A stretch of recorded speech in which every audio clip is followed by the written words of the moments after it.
챕터 3 성경의 인봉을 떼다 4절 부활의 근본을 깨닫기까지 1편 눈보라치는 대둔산 바위절벽에서 장대같이 쏟아지던 소낙비도 그치고 가을을 지나 눈비가 하염없이 쏟아지는 계절이 왔다. 산새와 들새들도 모두 걱정이지만 내가 제일 걱정이다.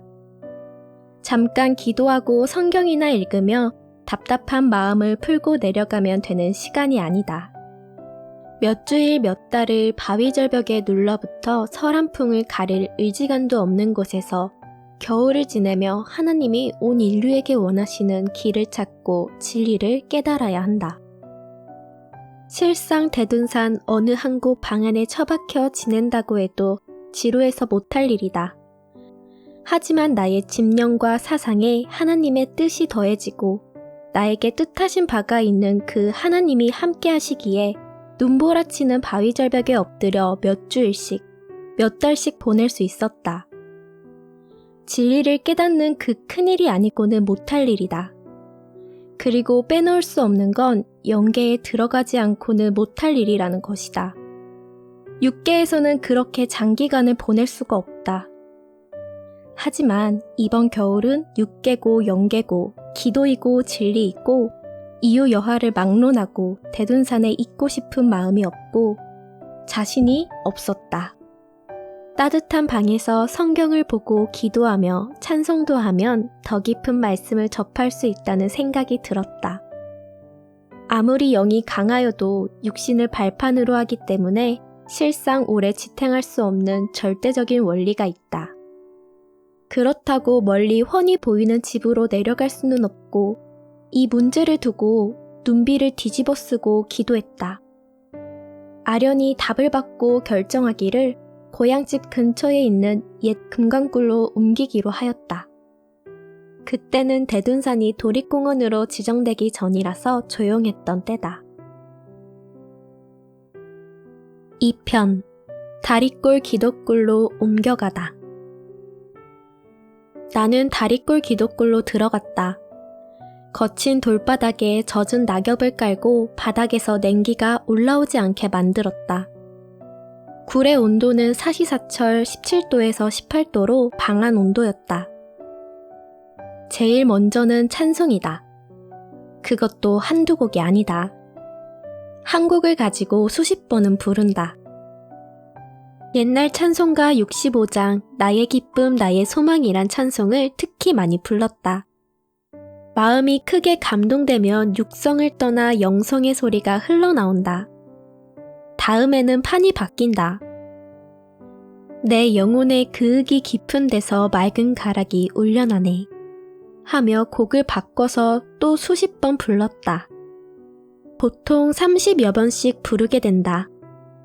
그 다음에 감동이 되어 부르던 곡은 주 예수의 강림이 가까우니로 시작하는 찬송이다. 옛날 찬송가로는 95장이었다. 이쯤 되면 이제 6계의 정신이 아니라 나는 영계에 이른다. 상황이 바뀌어 기도하기 시작한다. 개인, 가정, 민족, 세계를 위해서이다.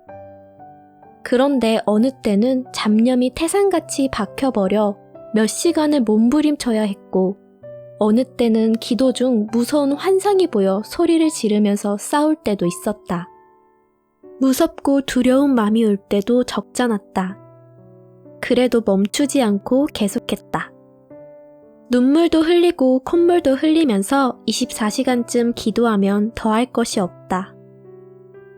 그때부터 성경을 보게 된다. 창세기에서 계시록까지이다. 밤낮 연속해서 보면 일주일이 걸리고 보통으로 열심히 보면 10일도 넘게 걸렸다. 중요한 것은 붉은 줄을 쳤다. 그 후 좀 더 깊이 다룰 때는 신유의 능력과 이적들에 해당하는 성구에 파란 줄을 쳐서 표시했다. 사탄과 마귀들의 내용에는 검은 줄을 쳤다. 깨달은 것을 노트에 적으려 했지만 그 많은 것을 적을 종이가 없었다. 결국 깨닫고 머리에다 저장할 수밖에 없었다.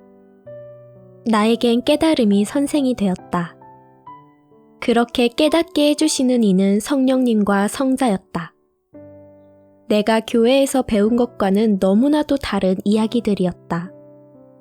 내용이 판이하게 달랐다. 성경을 읽을 때 처음엔 꼭 소리를 내어 또박또박 읽어 내려갔다. 그러다 밥을 못 먹고 힘이 없어지니 속으로 읽고 눈으로만 보게 되었다. 나중에는 더 힘이 없어지고 기진맥진해가니 눈도 뜰 수 없고 앉아있을 수도 없었다. 그때는 엎드려 그동안 많이 읽은 성경을 윤곽으로 읽어가고 깨닫게 된다.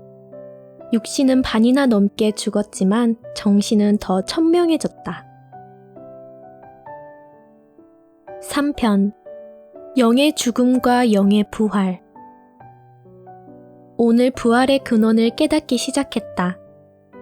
이 부활에 관한 것은 이미 오래전부터 나의 의심거리였고 성경을 읽어도 여러 말씀들이 나를 헷갈리게 하여 평소 문제로 안고 있던 것이었다. 그동안 부활에 관한 성경 구절을 상고한 것이 머리에 스쳐갔고 똑똑히 생각에 잡혔다. 예수님이 오시기 전 구약시대 선지자들이 예언했던 부활에 대한 선구가 생각났다. 그것이 어디에 있고 어떻게 이루어졌는지 생각하게 되었다. 창세기를 보면 하나님이 아담과 하와에게 선악과를 먹으면 죽는다고 했다. 그러나 따먹었어도 죽지 않았다. 당시의 나이 계산법으로 930세까지나 살다 죽었다. 에스겔 18장 4절을 보면 죄를 지은 자의 그 영혼은 죽는다고 했다. 그것을 보고 아, 영혼이 죽는구나 하고 깨닫게 되었다. 영계에 살고 있는 나로서는 영혼에 대한 상식이 있고 영혼이 어떠한지 잘 알고 있었으니 바로 납득이 갔다. 그리고 이사야 26장 19절을 보면 그날에 주의 죽은 자들이 살아난다고 했다. 구약에서도 부활의 소망이 심히 크고 큰 교리였음을 알 수 있다. 다니엘 11장에서도 부활에 관한 것임을 암시하고 이야기하였다. 땅의 티끌 가운데서 자는 자 중에 많이 깨어 영생을 얻는 자도 있겠고 수욕을 받아서 무궁히 부끄러움을 입을 자도 있을 것이며 이렇게 예언된 구약의 부활의 소망이 어떻게 이루어졌는지 역사적으로 보면 알 수 있다. 예수님은 부활의 도를 전했다. 요한복음 5장 24절 이하를 보면 내 말을 듣고 또 나 보내신 이를 믿는 자는 영생을 얻었고 심판에 이르지 아니하나니 사망에서 생명으로 옮겼느니라. 진실로 진실로 너희에게 이르노니 죽은 자들이 하나님의 아들의 음성을 들을 때가 오나니 곧 이때라. 듣는 자는 살아나리라 하였다. 예수님은 자기 말을 믿고 자기를 보낸 자를 믿는 자는 살아난다고 하시며 지금도 주의 죽은 자들이 무덤에서 살아나고 있다고 설교하셨다. 또 고린도전서 15장 22절에서는 아담 안에서 모든 사람이 죽은 것 같이 그리스도 안에서 모든 사람이 삶을 얻으리라 하였다. 예수님은 아담 안에 있는 모든 자들은 죽었으나 자기 안에 있는 자들은 살았다고 말씀하셨다. 그러므로 부활이라는 것은 그리스도 구세주, 하나님이 그 시대에 보낸 자를 믿는 것임을 알게 되었고 깨닫게 되었다. 이때 부활에 대한 찬송이 내 입에서 흘러나왔다. 무덤에 머물러 예수 내 구주, 원수를 다 이기고 무덤에서 살아나셨네. 사망을 이기고 나와서 성도와 함께 길이 다스리시네. 사셨네 사셨네 예수 다시 사셨네. 나도 다시 살았네 부활되었네. 내가 부활되었네. 그동안 예수님의 부활만 외치고 알았지 내가 영적으로 부활됨을 모르고 살았다는 것을 깨닫고 너무 기뻤다. 이게 바로 부활이구나. 예수님을 믿는 것이 곧 부활이구나. 죽은 뼈와 썩은 살이 다시 살아나는 것이 아니고 정신적 부활, 영적 부활을 말하는 것이구나. 육체 덩어리의 부활이 아니구나 하고 기독교를 중심에 예수님을 구세주로 믿는 자들은 모두 부활되었다는 것을 깨달았다. 신약 말씀을 수백 번 상고해 보면서 자세히 본문 말씀을 읽어보면 너무나도 절실히 나오는 구절들이 있다. 예수님도 잠자는 가운데서 먼저 일어나 첫 부활의 사람이 되었다고 하였다. 그 다음 사람은 먼저 믿고 주님께 붙는 자들로 표현했다. 예수님은 죽음을 잠으로 표현하였고 죽음은 행동을 못하는 행실의 죽음, 정신적 죽음, 하나님과 관계가 끊어진 영적 죽음으로 구분하여 말씀하였다. 고린도전서 15장 51절에서 52절까지 보면 마지막 나팔 소리가 나매 죽은 자들이 썩지 않을 것으로 다시 살아난다고 하였다. 그러나 육신은 상식적으로 볼 때 물질이라서 썩는 것이다. 썩지 않는 것은 영이다. 고로 영으로 다시 살아난다 함이다. 살아난다는 것은 사망권에서 생명권으로 옮겨옴을 말한 것이었다.